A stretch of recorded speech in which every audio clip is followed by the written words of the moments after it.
ધંધુકા રામ ટેકરીમાં ગુંજ્યો જય શ્રી રામનો નાદ. શ્રી રામ પારાયણ જ્ઞાની યજ્ઞ નવાહની પૂર્ણાહુતિ.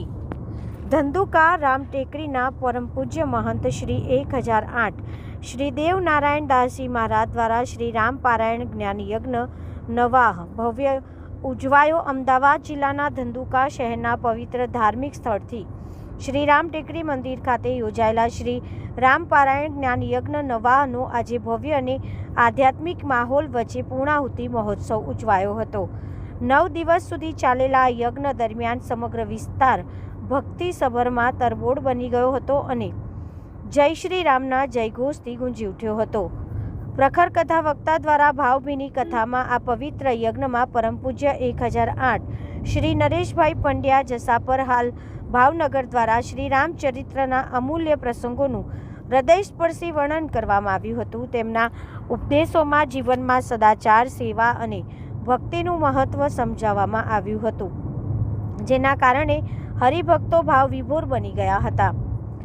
કથાના રોમાંચક અને પાવન પ્રસંગોએ 9 દિવસ દરમિયાન પ્રસંગોએ ભક્તોને આધ્યાત્મિક આનંદ અપાવ્યો હતો. શિવ પાર્વતી વિવાહ, શ્રી રામ જન્મ ઉત્સવ, કેવટ પ્રસંગ, ભરત મિલાપ, સબરી ભક્તિ પ્રસંગ, હનુમાનજી શ્રી રામ મિલન, શ્રી રામ રાજ્યાભિષેક. દરેક પ્રસંગ દરમિયાન પંડાલમાં ઉપસ્થિત ભક્તો ભક્તિમાં લીન થઈ જતા અને વારંવાર જય શ્રી રામના નાદ સાથે વાતાવરણ ગુંજી ઉઠ્યું હતું.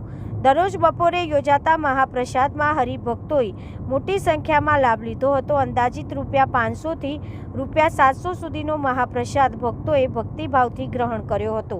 બપોર બાદ પણ અલગ અલગ સરબત અને સેવાભાવી હરિભક્તોએ પ્રસાદ અને વિવિધ સેવા કાર્યોમાં લાભ લઈ યજ્ઞને સફળ બનાવ્યો હતો. આજે યોજાયેલી પૂર્ણાહુતિ વિધિમાં મોટી સંખ્યામાં ભક્તો ઉપસ્થિત રહ્યા હતા.